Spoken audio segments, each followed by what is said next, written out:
கடக ராசியில் பிறந்தவங்களுக்கு ஜூன் 7ஆம் தேதிக்கு அப்புறம் செவ்வாய் உங்கள் ராசிக்கு 2ஆம் இடத்துக்கு கேதுவோட வர்றாரு.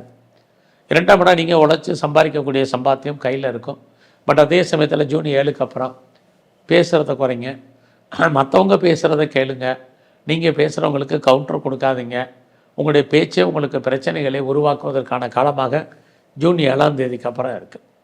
ஆக இந்த வாரத்தில் நீங்கள் எதிர்பாராத செலவினங்கள் உங்களுடைய பயணத்தினால இருக்குது. அவசியம் இருந்த நிலைய பயணத்தை நீங்கள் போஸ்ட்போன் பண்ணுங்கள்.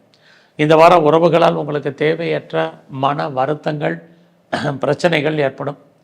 அது இல்லாமல் ரொம்ப நாளாக ப்ராப்பர்ட்டி விற்காமல் இருக்குது, சேலாகாமல் இருக்குது, என்னுடைய சொத்து நல்ல விலைக்கு போகலை, எப்போ விற்கும் தெரியல அப்படின்னு யாரெல்லாம் ஃபீல் பண்ணுறீங்களோ உங்களுடைய ப்ராப்பர்ட்டி எதிர்பார்த்த விலைக்கு போகும். அதனால் நீங்கள் எதிர்பார்த்த நன்மைகள் உங்கள் கையில் பணமாகவோ தனமாகவோ பொருளாகவோ கிடைப்பதற்கான வாய்ப்புகள் இதுவும் இந்த வாரம் கடக ராசியில் பிறந்தவங்களுக்கு இருக்குது. இந்த வாரத்தில் நீங்கள் ஏதாவது சொத்து வாங்கலாமான்னா தாராளமாக வாங்கலாம்.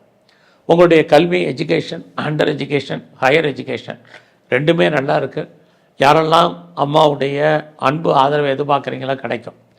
குறிப்பாக இந்த வாரத்தில் நீங்கள் ப்ரொடக்ஷன் சார்ந்த துறைகளில் இருந்தீங்கன்னா உங்களுடைய உற்பத்திக்கு தந்த நல்ல விலை கிடைக்கும். ஒருவேளை பெரிய லெவலில் நீங்கள் மேனுஃபேக்சரிங் லைனில் இருக்கிறவங்களுக்கும் மாற்றங்கள் உங்களுக்கு இருக்குது. ஸோ இந்த வாரத்தில் நீங்கள் ஸ்போர்ட்ஸில் இருக்கீங்க அப்படின்னா உங்களுக்கு அவார்ட்ஸ் அண்ட் ரிவார்ட்ஸ் இருக்குது, கவர்மெண்ட் ரெக்கக்னைஸ் இருக்கும், நல்ல ஸ்பான்சர்ஷிப் உங்களுக்கு அமையும். அது மட்டுமல்ல, நீங்கள் பாலிடிக்ஸில் இருக்கீங்கன்னாலும் பாப்புலாரிட்டி, பப்ளிசிட்டி இருக்குது. இந்த வாரத்தில் எதிர்பாராத டூர் இருக்குது. அதனால் உங்கள் வாழ்க்கையில் மகிழ்ச்சி, சந்தோஷம் இருக்குது. இந்த வாரத்தில் உங்களுடைய ப்ரொஃபஷன் எப்படி இருக்குன்னு பார்க்குறோம். உங்களுடைய ஜாப் நல்லா இருக்குது. வேலையில் நீங்கள் எதிர்பார்த்த அத்தனை முன்னேற்றங்களும் உங்களுக்கு இருக்குது. வேலையில் நான் ப்ரமோஷன் எதிர்பார்க்குறேன், கிடைக்கும். நீங்கள் இன்க்ரிமெண்ட் எதிர்பார்த்தீங்கன்னா அமையும். வேறு ஏதாவது அரியர்ஸ் பணங்கள் வராமல் இருக்கா, வரும். ஸோ வேலை இல்லை அப்படிங்கிற சூழ்நிலை இல்லை, ஏதாவது ஒரு வேலையின் மூலமாக மாற்றங்கள் உண்டு.